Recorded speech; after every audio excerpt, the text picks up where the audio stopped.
kababayan, ako nga pala si Don. Welcome to our channel. Isa po akong OFW dito sa Saudi Arabia. Ang pag-uusapan po natin ngayon is kung worth it pa ba magtrabaho sa Saudi Arabia as a fast food worker, no? Pag-uusapan natin is about magkano ba yung nati-take home pay natin at magkano ba yung mga expenses natin dito sa Saudi. Marami nagsasabi na mababa na sahod, mababa yung offer. Oo, totoo yun, pero meron kasing reason kung bakit ganun yung offer nila. At hindi natin yung pagsisisihan kasi yun nga, dun sa mga offer na yun is talagang masasabi ko na take home pay na natin yun. At nasa sa inyo na lang kung magastos ba kayo or may iba pa ba kayong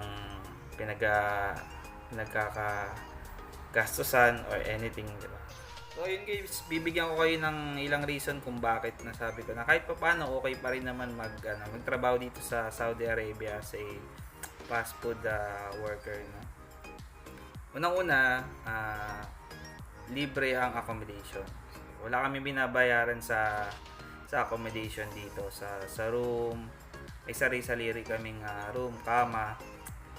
Depende na lang kung may mga kasama ka. Dito naman hindi naman pinagsasama-sama yung mga ibang lahi. So kung Pilipino ka, Pilipino lang din naman yung kasama ko.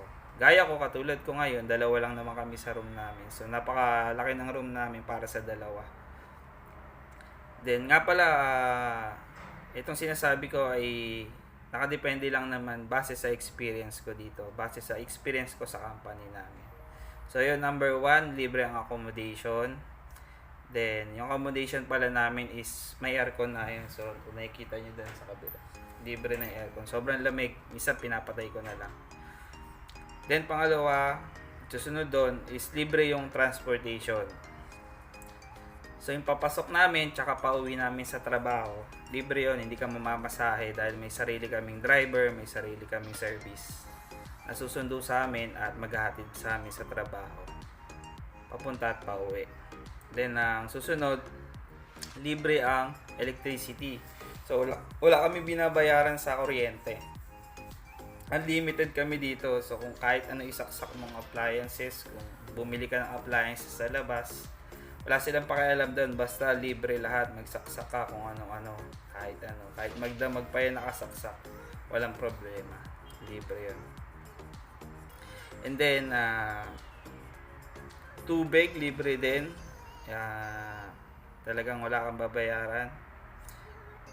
Laundry, libre yun. Meron kami sariling washing machine. Libre din ang aming sabon sa washing machine. O, di ba? Binibigay ng company every month. Binibigyan kami ng 1 litrong liquid detergent para sa panglaban namin. Pero kung ayaw mo naman maglaba, meron din naman silang station doon na ilalagay mo lang yung damit mo, yung mga uniform mo.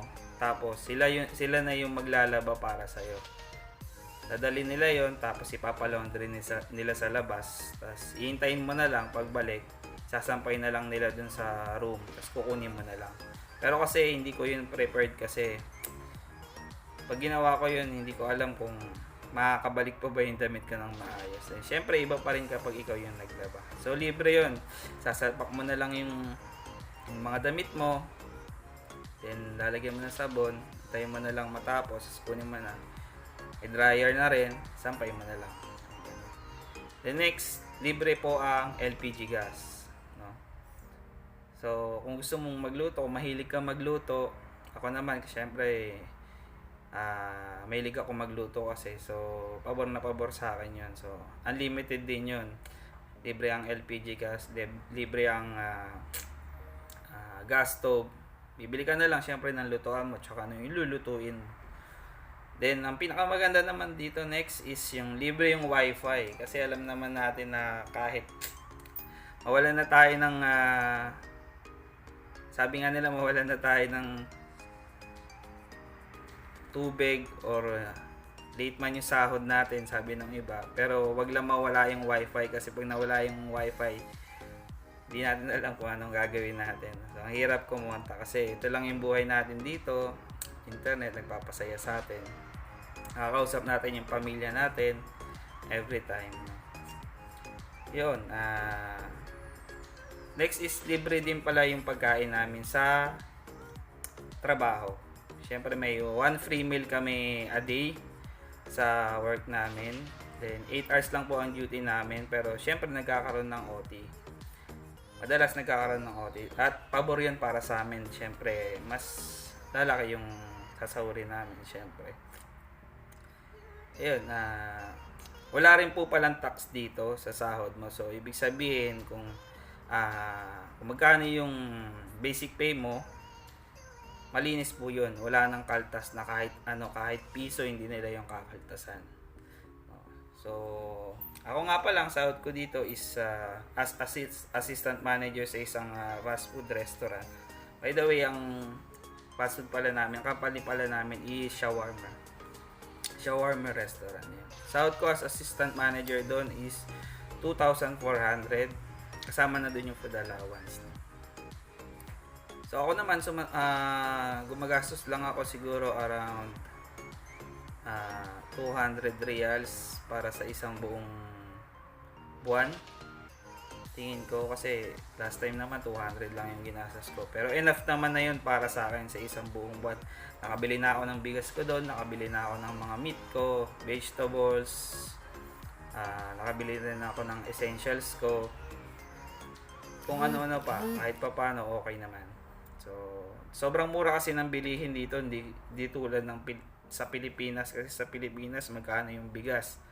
Isang kilong bigas 50, 60, hindi natin alam. Pero dito kasi yung 5 kilo, mga nasa 28 lang, tapos ako lang naman yung kakain. Yung 5 kilo na yun, enough na sa akin sa isang buwan. Sobra pa. Kasi kumakain naman ako sa store, so may libre naman kaming meal.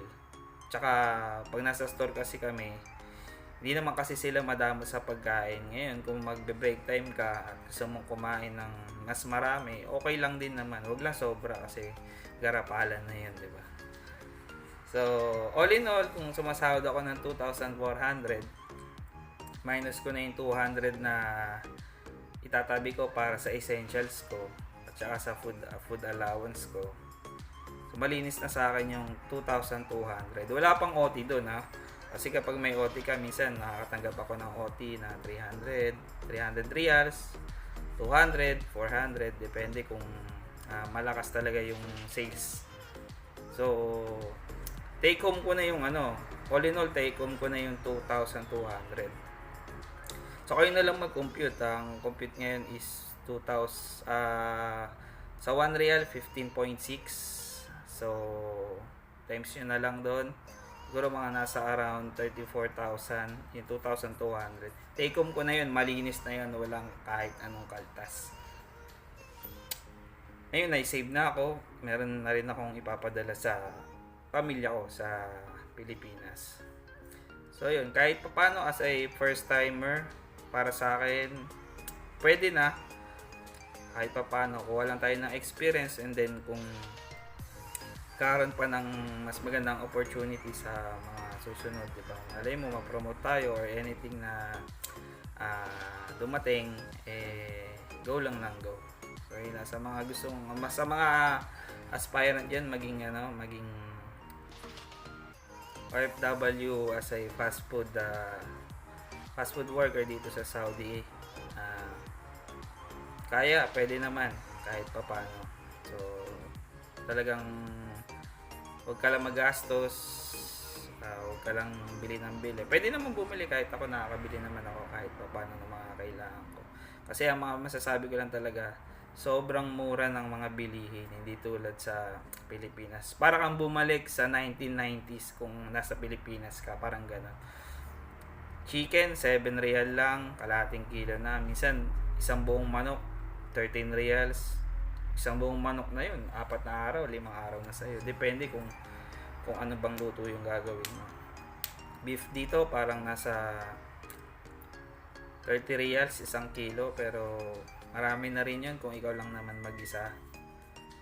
So, yun lang. All in all, sa akin, kahit pa paano, pwede na para sa akin. So, yun lang.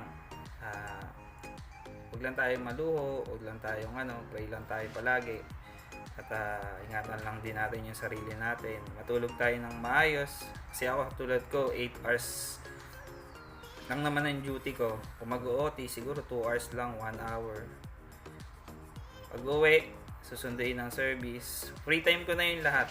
So, talagang yung lifestyle ko dito, hindi naman pagod. Talagang mas mahaba yung pahinga. So, yun lang yung pinagpapasalamat ko rin sa Diyos kasi nakakatulog ako ng maayos, malamig, syempre may aircon. At the same time nga, yung oras kasi na may oras ka rin para sa pamilya mo, matatawagan mo sila. Itulad nung iba, meron kasi ako narinig na 12 hours yung duty. Tapos wala pang day off. Oo, maganda, OT, pero wag mong abusuhin yung sarili mo kasi syempre kapalit nun is baka magkasakit ka naman at yung kinikita mo is ipambayad mo lang sa ospital. Alagaan nyo lang lagi yung sarili nyo. Syempre tumawag kayo sa pamilya nyo, syempre kasi minsan homesick naman talaga dito, totoo yun. So yun lang, all in all, God bless sa lahat. Sa mga gustong pumunta ng Saudi Arabia, be ready lang.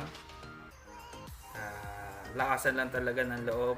Kayo mag-alala, mura ang mga bilihin dito. Nasa sa inyo na lang kung magastos talaga kayo. So, yun lang. Maraming salamat. See you on my next